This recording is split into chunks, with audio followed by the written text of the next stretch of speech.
নমস্কাৰ আজি হৈছে ৩ ডিসেম্বৰ বুধবাৰ এই মুহূৰ্তত সমগ্ৰ ৰাজ্যবাসীৰ বাবে আহি পৰিছে আজি ৰাতিপুৱাৰ বহুকেইটা ডাঙৰ খবৰ জনাইছো ৰাতিপুৱাৰ প্ৰথমটো ব্ৰেকিং নিউজ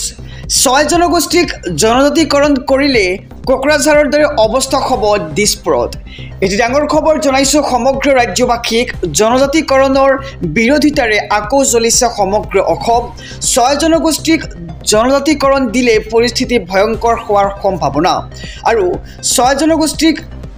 জনজাতিকৰণ দিলে পৰিস্থিতি ভয়ংকৰ হোৱাৰ হুংকাৰ কোকৰাঝাৰৰ দৰে দিছপুৰত হ'ব অনুৰূপ পৰিস্থিতি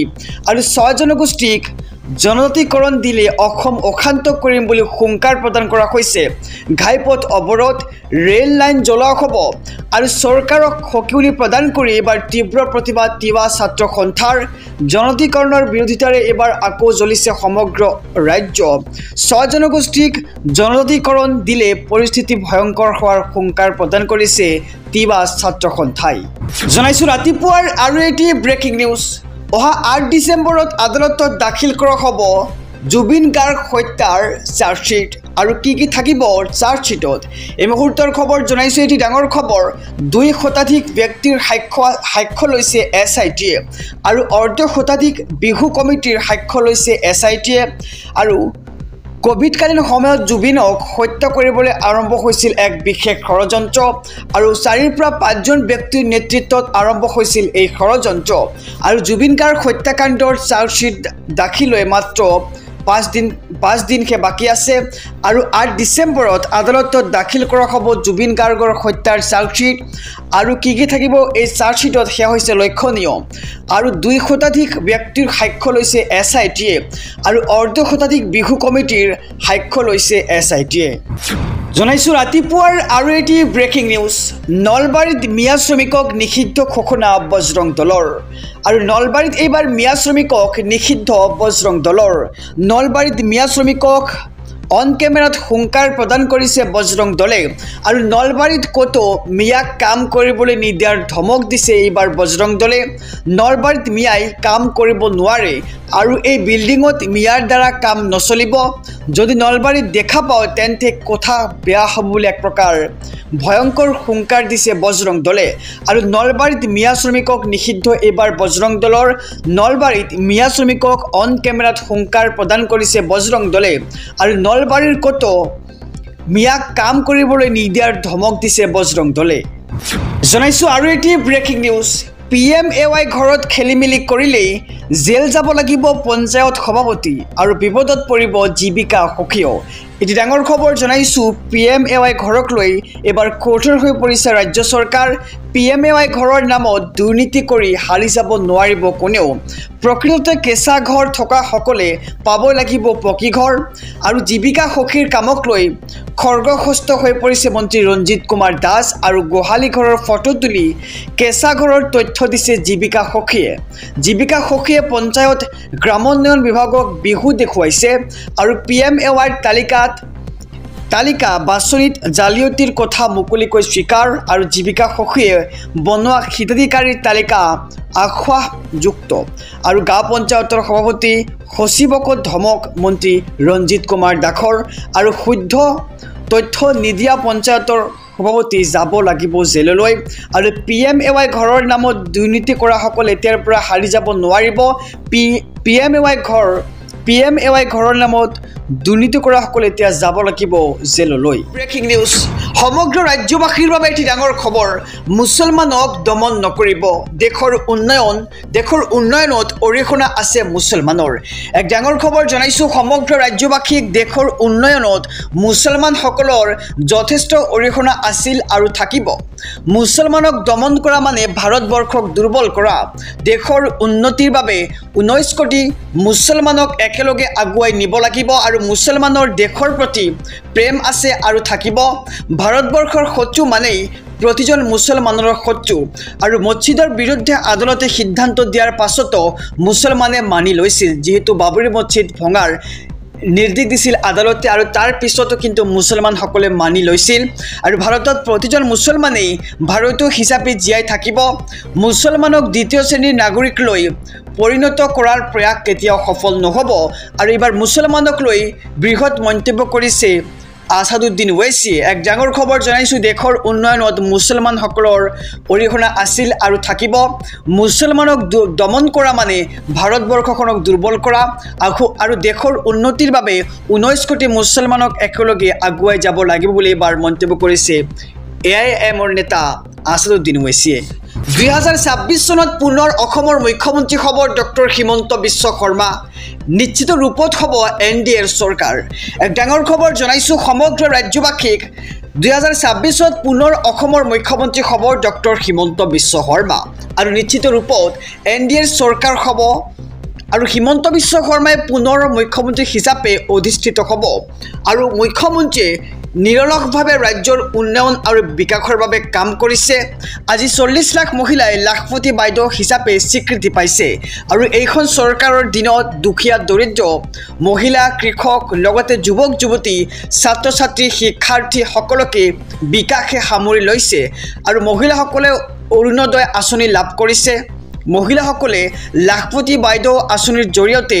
ধন লাভ কৰিবলৈ সক্ষম হৈছে আৰু মুখ্যমন্ত্ৰী উদ্যমিতা আঁচনিৰ জৰিয়তে প্ৰতিগৰাকী মহিলাই 10,000 কোটি টকা লাভ কৰিছে আৰু সৰ্বস্তৰৰ লোকক বিকাশ আৰু উন্নয়নে চুই গৈছে এইখন চৰকাৰৰ ফালৰ পৰা আৰু আগন্তুক 7 দিনৰ ভিতৰত যদি নিৰ্বাচন অনুষ্ঠিত হয় তেন্তে নিশ্চিতভাৱে এনডিএ একক সংখ্যাগৰিষ্ঠতা লাভ কৰিব আৰু আগন্তুক নিৰ্বাচনত 90খনতকৈও অধিক আসন লাভ কৰিব মিত্ৰজোঁটে আৰু এই মন্তব্য কৰিছে মন্ত্ৰী ৰঞ্জিত দাসে জনাইছো আৰু এটি breaking news stop SIR stop vote চুৰি বিৰোধীৰ প্ৰতিবাদত এবাৰ উত্তাল হৈ পৰিছে সংসদ ভৱনৰ চৌহদ এক ডাঙৰ খবৰ জনাই গৈছো সমগ্ৰ ৰাজ্যবাসীক এছআইআৰ আৰু ভোট চুৰিক লৈ আজিও প্ৰতিবাদত উত্তাল হৈ পৰিছে সংসদ ভৱনৰ চৌহদ আৰু সংসদৰ শীতকালীন অধিৱেশনৰ সময়ত অব্যাহত আছে বিৰোধীৰ প্ৰতিবাদ আৰু দ্বিতীয় দিনা সংসদ ভৱন চৌহদত বিৰোধীৰ বিক্ষোভ কাৰ্যসূচী ষ্টপ এছআইআৰ আৰু ষ্টপ ভোট চুৰি বিশাল বেনাৰ লৈ প্ৰতিবাদ আৰু ভোট চুৰি নচলিব এছআইআৰ নচলিব শ্লোগানেৰে বিৰোধীয়ে উত্তপ্ত কৰিছে পৰিস্থিতি আৰু সংসদ ভৱনৰ মকৰদ্বাৰৰ সন্মুখতে মোদী চৰকাৰৰ বিৰুদ্ধে বিৰোধীৰ ধৰ্ণা আৰু ধৰ্ণাত অংশ ল'লে সোনিয়া গান্ধী মল্লিকাৰ্জুন খাৰ্গে আৰু ৰাহুল গান্ধীৰ লগতে প্ৰিয়ংকা গান্ধীও আৰু এছআইআৰ ভোট চুৰিক লৈও আজি প্ৰতিবাদত উত্তাল হৈ পৰিছে সংসদ ভৱনৰ চৌহদ আৰু সংসদৰ শীতকালীন অধিৱেশনৰ সময়ত অব্যাহত আছে বিৰোধীৰ প্ৰতিবাদ জনাইছো আৰু এটি ব্ৰেকিং নিউজ ৰাজ্যজুৰি অচল 108 মৃত্যুঞ্জয় এম্বুলেন্স সেৱা চৰকাৰৰ বিৰুদ্ধে আজিও উত্তাল প্ৰতিবাদ আৰু জৰুৰী সময়ত এতিয়া আপুনি নাপাব 108 এম্বুলেন্সৰ সেৱা অনিৰ্দিষ্টকালীন কৰ্মবিৰতিৰে 108 মৃত্যুঞ্জয় কৰ্মচাৰী সন্থাৰ প্ৰতিবাদ চৰকাৰৰ বিৰুদ্ধে বিপদকালত সদায় আগত থকা কৰ্মচাৰীসকলৰ আৰু ৰাজ্যজুৰি 108 মৃত্যুঞ্জয় সেৱা অচল হৈ পৰাত দুৰ্ভোগ এতিয়া লাখ লাখ লোকৰ আৰু গুৱাহাটীৰ চচলৰ ধৰ্ণাস্থলীত দ্বিতীয় দিনাও উত্তাল প্ৰতিবাদ দেখিবলৈ পোৱা গৈছে আৰু কামৰ সম অধিকাৰ দৰমহা বৃদ্ধি বীমাৰ সুবিধাকে ধৰি কেইবাটাও দাবী জনাইছে এতিয়া এম্বুলেন্স চালকে আৰু দীৰ্ঘদিনীয়া কেইবাটাও দাবী পূৰণ কৰা নাই চৰকাৰে জৰুৰী সময়ত এতিয়া আপুনি নাপাব 108 এম্বুলেন্সৰ সেৱা অনিৰ্দিষ্টকালীনভাৱে কৰ্মবিৰতিৰে 108 মৃত্যুঞ্জয় কৰ্মচাৰী সন্থাৰ প্ৰতিবাদ আৰু চৰকাৰৰ বিৰুদ্ধে বিক্ষোভ হৈছে বিপদকালত সদায় আগত থকা কৰ্মচাৰীসকল জনাইছো আৰু এটি ব্ৰেকিং নিউজ ডাঙৰ খবৰ কিমান মুছলমানৰ ঘৰ ভাঙিব হিমন্ত বিশ্ব শৰ্মাই 50 বাৰ মুখ্যমন্ত্ৰী হলেও শেষ কৰিব নোৱাৰিব মুছলমানক এক ডাঙৰ খবৰ জনাইছো ৰাজ্যবাসীক বুলডোজাৰে কিমান মুছলমানৰ ঘৰ ভাঙিব হিমন্ত বিশ্ব শৰ্মাই অসমৰ মাটিৰ পৰা 1 ইঞ্চিও লৰাব নোৱাৰিব মিয়া মুছলমানক আৰু হিমন্ত বিশ্ব শৰ্মাৰ সমানেই মুছলমানসকলৰ অধিকাৰ আছে এইখন অসমত আৰু 50 বাৰ মুখ্যমন্ত্ৰী হলেও মুছলমানক শেষ কৰিব নোৱাৰিব হিমন্ত বিশ্ব শৰ্মাই হিমন্ত বিশ্ব শৰ্মাৰ পৰা অধিকাৰ কাঢ়ি আনিব মুছলমানসকলে আৰু কলমেৰে হিমন্ত বিশ্ব শৰ্মাক প্ৰত্যুত্তৰ দিব অসমৰ মুছলমানে শিক্ষাৰ সংগ্ৰাম শক্তিশালী কৰিব মুছলমানসকলে আৰু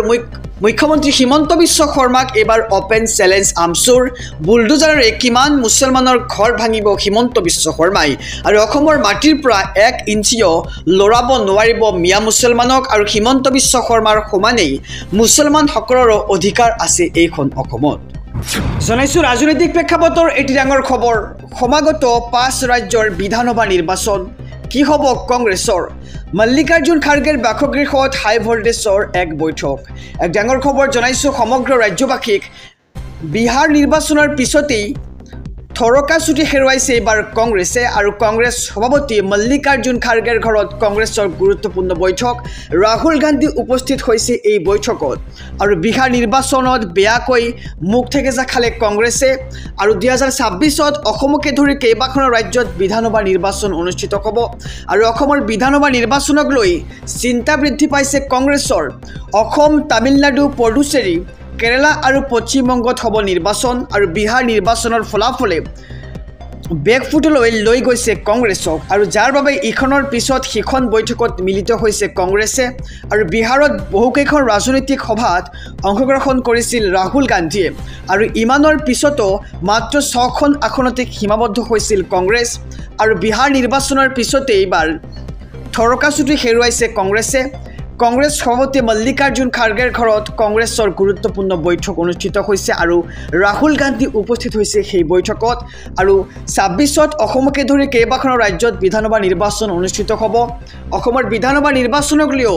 চিন্তা বৃদ্ধি পাইছে এইবাৰ কংগ্ৰেছৰ